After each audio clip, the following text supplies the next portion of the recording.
మీరెప్పుడైనా ప్రార్థన చేస్తున్నప్పుడు అసలు నా ప్రార్థన దేవుడు వింటున్నాడా, నా మాటలు పైకప్పు దాటి వెళ్తున్నాయా అని బాధపడ్డారా? పరలోకంలో కోటానుకోట్ల దేవదూతలు ఎప్పుడూ పాటలు పాడుతూనే ఉంటారు. అక్కడ నిరంతరం ఆరాధన శబ్దాలు మోగుతూనే ఉంటాయి. కానీ ఒకానొక రోజు ఆ బ్రహ్మాండమైన పరలోకమంతా ఒక్కసారిగా నిశ్శబ్దమైపోతుంది. దేవదూతలు పాడటం ఆపేస్తారు. ఆ 4 జీవులు సైలెంట్ అవుతాయి. ఎందుకు? దేవుని సింహాసనం ముందు ఎందుకంత భయంకరమైన నిశ్శబ్దం ఏర్పడింది? ఎందుకంటే ఆ సమయంలో దేవుడు ఒక ప్రత్యేకమైన శబ్దాన్ని వినడానికి ఇష్టపడుతున్నాడు. ఆ శబ్దం ఏంటో తెలుసా? భూమి మీద మీ గదిలో మీరు కన్నీళ్లతో చేసే ప్రార్థన. ఈరోజు ఆ ప్రార్థనలకు దేవుడు ఎలా జవాబిస్తాడో మనం చూడబోతున్నాం. అందరికీ వందనాలు. డైలీ బైబిల్ స్టడీ 16వ రోజుకు మీకు స్వాగతం. డే 15లో మనం ఎవ్వరూ లెక్క పెట్టలేనంత గొప్ప సమూహాన్ని చూశాం. దేవుడు వారి కన్నీళ్లని తుడిచివేయడం చూశాం. ఈరోజు డే 16లో గొర్రెపిల్ల తన చేతిలో ఉన్న గ్రంథానికి ఉన్న ఆఖరి ముద్రను అనగా 7వ ముద్రను విప్పబోతున్నాడు. ఇది ప్రకటన గ్రంథం 8వ అధ్యాయం 1 నుండి 5 వచనాలు. Revelation chapter 8 versus 1-5. మొదటి వచనం చూడండి. ఇది బైబిల్లోని అత్యంత నాటకీయమైన వచనాలలో ఒకటి.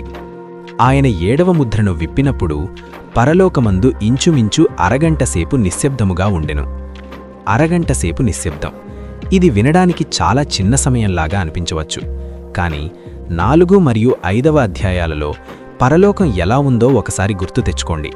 అక్కడ ఉరుములు, మెరుపులు, పరిశుద్ధుడు పరిశుద్ధుడు అని రాత్రింబగలు విశ్రాంతి లేక పాడే ఆరాధన. అంత కోలాహలంగా ఉండే పరలోకం ఒక్కసారిగా ఒక అరగంట పాటు పిన్ డ్రాప్ సైలెన్స్ అయిపోయింది. ఎందుకిలా జరిగింది? ఇది ఒక భయంకరమైన తుఫాను రాకముందుండే ప్రశాంతత. దేవుని మహా ఉగ్రత భూమి మీద పడబోతోంది. దానికి ముందు పరలోకం భయంతో ఊపిరి బిగబట్టి చూస్తోంది. ఆ నిశ్శబ్దంలో ఏం జరుగుతోంది? 2వ వచనం చూడండి. అప్పుడు దేవుని ఎదుట నిలుచు 7 దేవదూతలను చూచితిని. వారికి 7 బూరలు ఇయ్యబడెను. ముద్రలు విప్పటం అయిపోయింది. ఇప్పుడు బూరలు ఊదే సమయం వచ్చింది. బూర అనేది యుద్ధానికి లేదా ఒక రాజు రాకడకు గుర్తు. ఈ 7 దేవదూతలు తీర్పు తీర్చడానికి సిద్ధంగా నిలబడి ఉన్నారు. కానీ వారు బూరలు ఊదడానికి ముందు 3rd వర్స్లో మరొక అద్భుతమైన దృశ్యం జరుగుతోంది. మరియు సువర్ణ ధూపార్తి చేత పట్టుకొనియున్న వేరొక దూత వచ్చి బలిపీఠం ఎదుట నిలువబడెను. పాత నిబంధనలో ఇశ్రాయేలీయుల గుడారంలో ఒక సువర్ణ బలిపీఠం ఉండేది. దానిమీద ప్రధాన యాజకుడు సుగంధ ద్రవ్యాలను వేసి పొగరాజబెట్టేవాడు. ఆ పొగ దేవుని సన్నిధికి వెళ్ళేది. ఇప్పుడు పరలోకంలో ఉన్న అసలైన బలిపీఠం దగ్గరకు ఈ దూత వచ్చాడు. అతనేం చేస్తున్నాడు?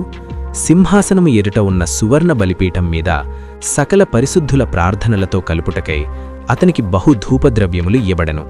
చూశారా? మనం భూమి మీద చేసే ప్రార్థనలు గాలిలో కలిసిపోవు. అవి పరలోకంలో ఒక సువర్ణ పాత్రలో భద్రపరచబడుతున్నాయి. మీరు ఆపదలో ఉండి ప్రభువా కాపాడు అని చేసిన ప్రార్థన, అన్యాయం జరిగినప్పుడు కన్నీళ్లతో చేసిన ప్రార్థన, ఇవన్నీ దేవుని బలిపీఠం మీద ధూపంలాగా మారుతున్నాయి. 4th వర్స్లో ఆ ధూపద్రవ్యముల పొగ పరిశుద్ధుల ప్రార్థనలతో కలిసి దూత చేతి నుండి దేవుని సన్నిధికి పైకి లేచెను. పరలోకంలో అరగంటసేపు నిశ్శబ్దం ఎందుకు వచ్చిందో ఇప్పుడు అర్థమైందా? దేవుడు భూమి మీద కష్టపడుతున్న తన బిడ్డల ప్రార్థనలను వినడం కోసం పరలోకపు మ్యూజిక్ని కూడా ఆపమన్నాడు. దేవునికి మీ మాటలంటే అంత ఇష్టం. మీ ప్రార్థనలు పరలోకానికి చేరాయి. మరి దానికి జవాబేంటి? ప్రార్థనలు అలా పొగలాగే ఉండిపోతాయా? లేదు. 5th వర్స్ చూడండి.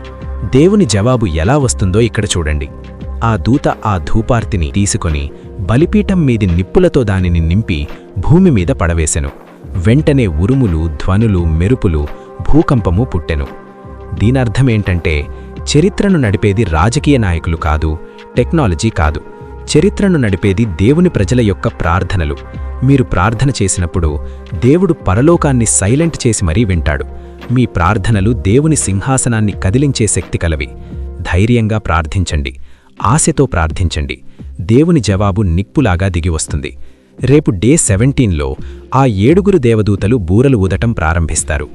మొదటి 4 బూరలు ఊదినప్పుడు భూమి మీద ఎలాంటి విపత్తులు వస్తాయి? వడగండ్లు, అగ్ని, సముద్రం రక్తంగా మారడం, ప్రకృతి ఎలా నాశనమవుతుందో రేపు మనం చూద్దాం. అప్పటి వరకు దేవుని సన్నిధిలో మీ ప్రార్థనల ధూపాన్ని వేస్తూనే ఉండండి. దేవుడు మీ ప్రార్థనలు ఆలకించునుగాక. ఆమెన్.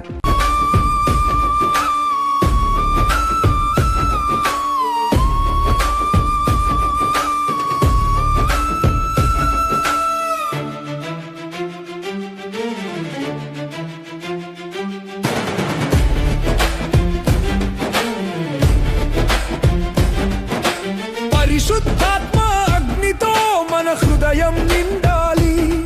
ప్రతి మూలకు సువార్త ధైర్యంగా ప్రకటించాలి. డబ్బు కోసం, లోకం కోసం బ్రతికే రోజులు ముగిసెను. క్రీస్తు రూపంలోకి మారడమే మన ఆశయం. ప్రేమ చల్లారినా మన మంటల ఉండాలి. ఆయన కోసం పోరాడాలి, ఆత్మల గెలవాలి. లోకమంతా ఒకే శక్తి కిందకు మారుతోంది. అంత్యకాల ప్రవచనాలు కళ్ళ ముందే జరుగుతున్నాయి.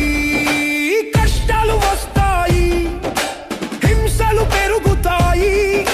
భయపడకు, నీ విశ్వాస కిరీటాన్ని ఆయన కోసం భద్రపరచు. ఆయన వస్తున్నాడు, అది కేవలం సిద్ధాంతం కాదు. చనిపోయిన వారు లేస్తారు, మనం ఆయనతో ఎత్తబడతాం. ఇది ఆఖరి సమయం, యేసు త్వరలో వస్తున్నాడు.